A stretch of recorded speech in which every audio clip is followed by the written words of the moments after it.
Assalamualaikum warahmatullahi wabarakatuh. Perkenalkan, nama saya Lela Sari dari semester 3. Di sini saya akan mereview kembali materi mata kuliah Hukum Pidana Lanjutan yang telah disampaikan oleh Bapak Dr. Emrendi Aridayandi SHMH. Di sini saya masih membahas bab 1, yaitu percobaan. Kemarin kita sudah menyebutkan unsur-unsur percobaan, yaitu ada 3. Nah, di sini saya akan menjelaskan satu persatu dari unsur-unsur percobaan tersebut. Yang pertama, adanya niat. Yang kedua, ada permulaan pelaksanaan. Dan yang ketiga, pelaksanaan tidak selesai bukan karena kehendak sendiri. Nah, yang pertama, niat. Niat merupakan sikap batin dari pelaku yang tidak bisa terlihat secara nyata. Niat dapat terlihat setelah ada permulaan pelaksanaan. Niat di sini harus berupa niat yang jahat yang berbeda dengan kesengajaan. Kemudian yang kedua, permulaan pelaksanaan.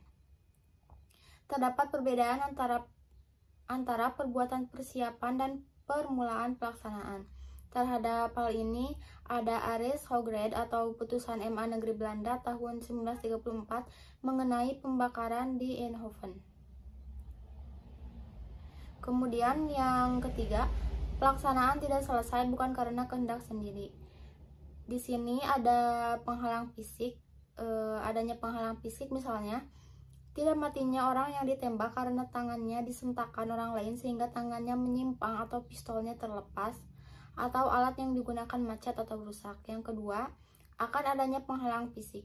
Misalnya takut segera ditangkap karena gerak-geriknya untuk mencuri telah diketahui orang lain. Yang ketiga, adanya penghalang yang disebabkan oleh faktor atau keadaan khusus pada objek yang menjadi sasaran. Misalnya, daya tahan orang yang ditembak begitu kuat sehingga tidak mati, atau barang yang akan dicuri terlalu berat walaupun pencuri telah berusaha mengangkatnya sekuat tenaga. Kemudian, percobaan mampu dan tidak mampu. Percobaan tidak mampu muncul apabila perbuatan pelaksanaan telah dilakukan tetapi delik yang dituju tidak selesai atau akibat yang terlarang menurut undang-undang tidak timbul. Tidak timbulnya akibat yang dilarang dapat disebabkan tidak mampunya objek.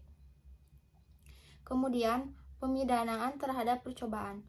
Percobaan terhadap kejahatan diatur dalam pasal 53 ayat 2 KUHP, yaitu maksimum pidana yang dijatuhkan dikurangi sepertiganya.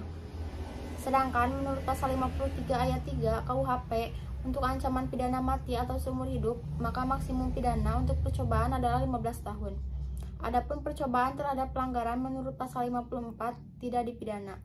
Selain itu, ada juga pengecualian terhadap tindak pidana kejahatan yang diatur dalam buku 2 KUHP tetapi tidak dipidana, yaitu apabila melanggar pasal 184, 302, 351 ayat 5, dan 352 ayat 2. Kemudian yang terakhir, percobaan di luar KUHP. Diatur di luar KUHP seperti dalam Undang-Undang Nomor 7 DRT 1955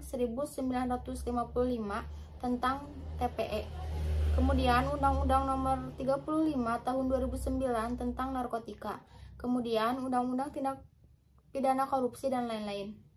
Terhadap beberapa tindak pidana di luar KUHP ini diserahkan kepada pengaturan undang-undang tersebut sesuai dengan pasal 103 KUHP.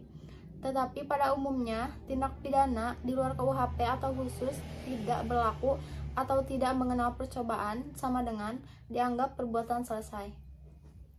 Mungkin sekian review dari saya. Mohon maaf bila ada kesalahan. Wassalamualaikum warahmatullahi wabarakatuh.